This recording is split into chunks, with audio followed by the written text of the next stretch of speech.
There's a file in your notes for Module 6 that looks like this. It's called the Reading Genre Pyramid.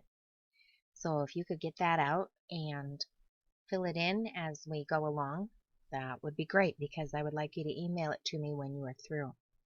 You'll notice the little plate at the top. This is an analogy for the way you feed your brain. There are a lot of analogies that people have used. I can think of the one that Christ used when he talked about the parable of the builders. Some built on the sand and they did not have a sure foundation, while those who built on the rock, their house withstood, or the man, not those, man who built his house on a rock, when the storms came, it stood sure. So there's that analogy. I remember when computers were first coming out and popular, there was a song we used to sing called Input Output. What comes in, or what goes in is what comes out. And that came from the GIGO, garbage in, garbage out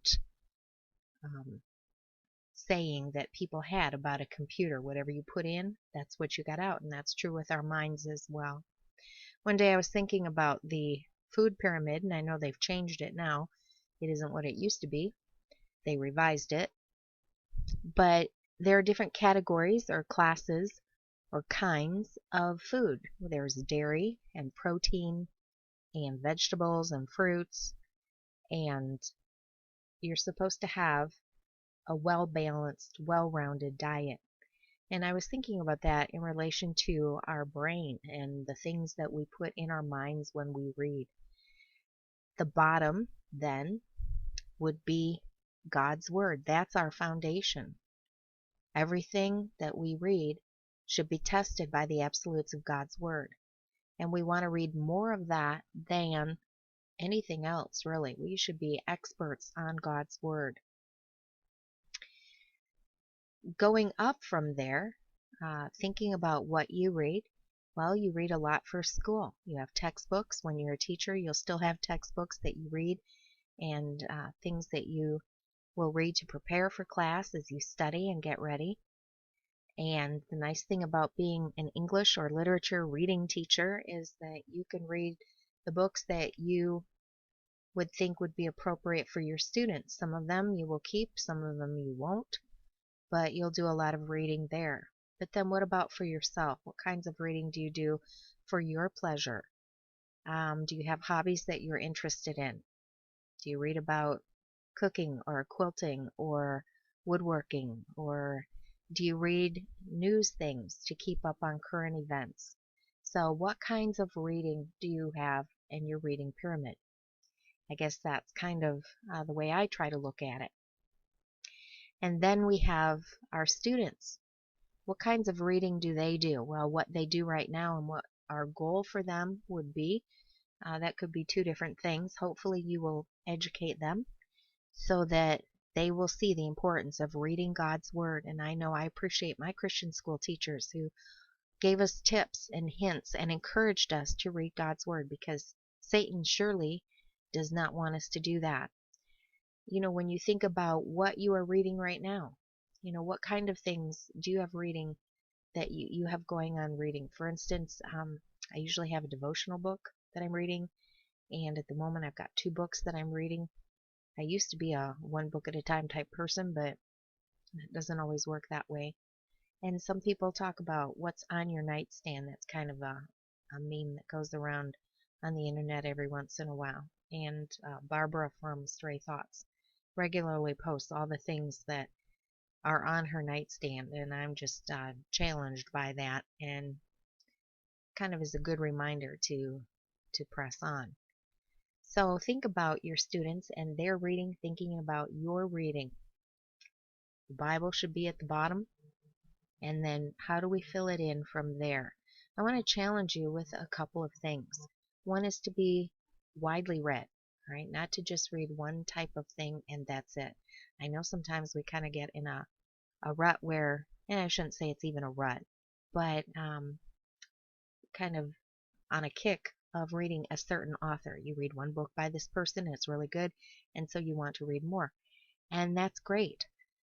But go ahead and broaden your horizons too, and sometimes read out of your comfort zone. There are some things I wouldn't particularly care for. For instance, I would never have chosen The Giver on my own.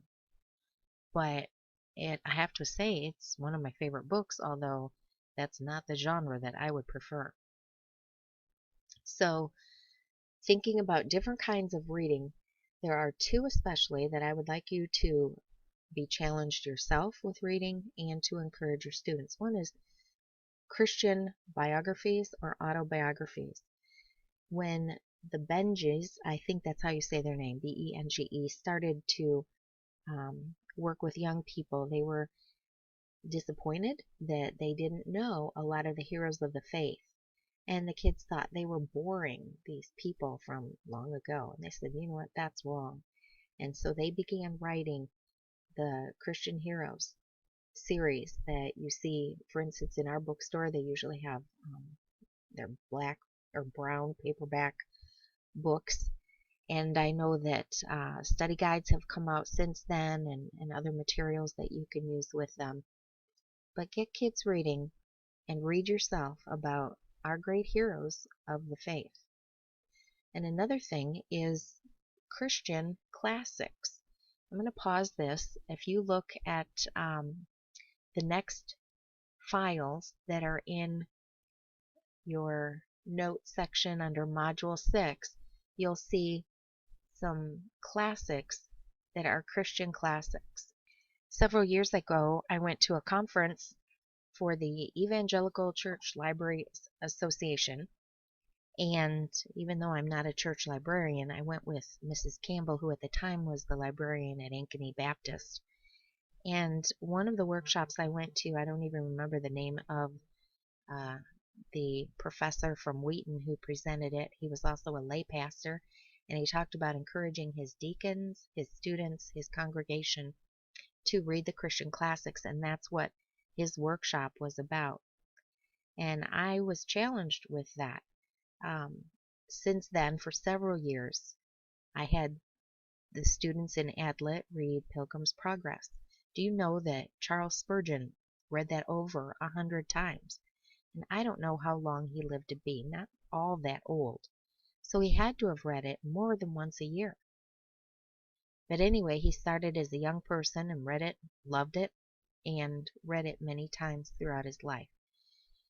So that is one of the classics we need to be aware of. Now lately I've dropped it because students have, it seems they're very familiar with it. Some of them have studied it in school.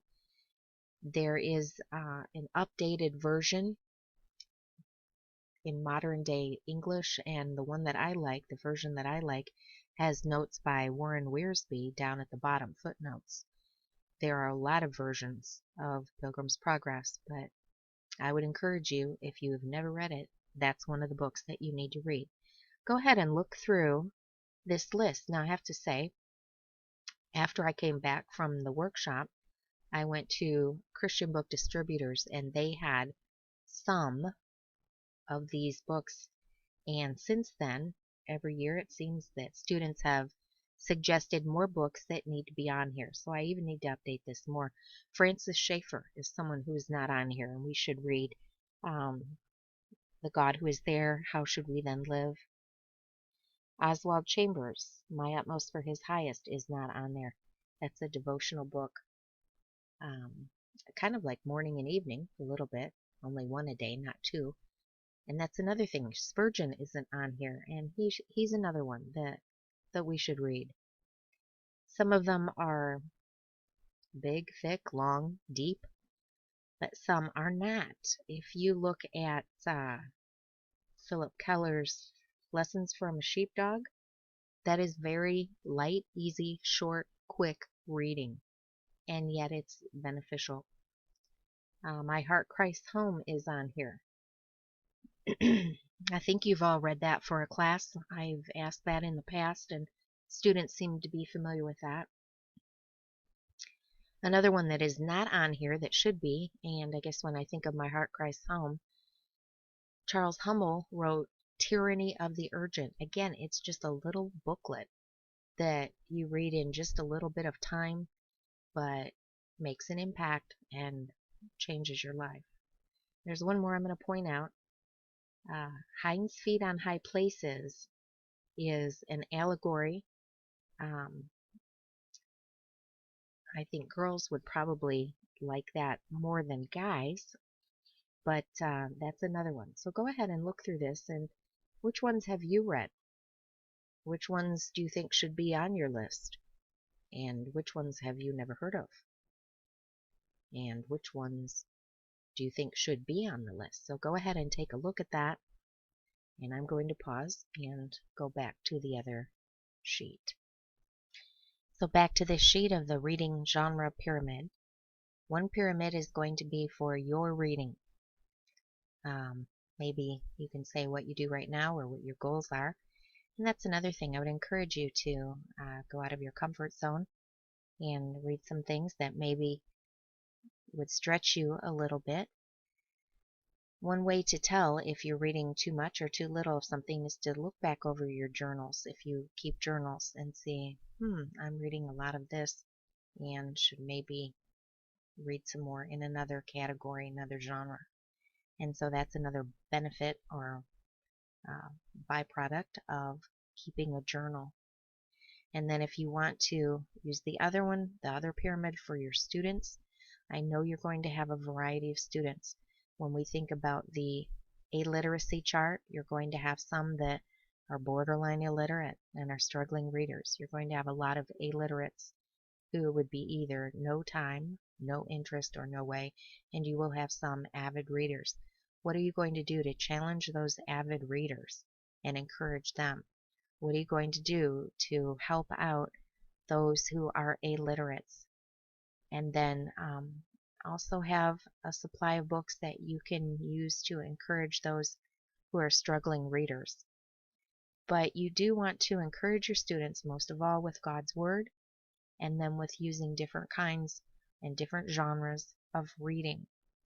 So think about what's on your plate when you think about reading. I think again about bacon. Some books are to be tasted, others to be swallowed, and some few are to be chewed and digested. I had that last week on the PowerPoint at the end of that PowerPoint slide that introduced the week. Think about what goals you have. Do you have a reading plan?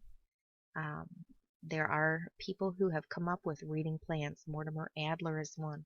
A book that I used to use is called How to Read Slowly by James Sire, S-I-R-E, and he talks about having a reading plan. So what can you do to push yourself, encourage yourself, motivate yourself, and also to motivate your students? I'd like to close with some verses from Hebrews chapter 5, verses 12 to 14. Ought to be teachers, you need someone to teach you, again, the first principles of the oracles of God. And you have come to need milk and not solid food. For everyone who partakes only of milk is unskilled in the word of righteousness, for he is a babe. But solid food belongs to those who are of full age, that is, those who by reason of use have their senses exercised to discern both good and evil. Our students will probably be just like babies. They don't eat solid food at first, and definitely not steak, but hopefully we educate our students and bring them along. And of course the same thing is true for us, that we will be discerning and challenged in the things that we read, and God honoring more than anything. Notice there's a garbage can. Some things need to be thrown away. Don't keep them. That's where they belong. But may we honor God in the things that we choose to read and encourage our students to read.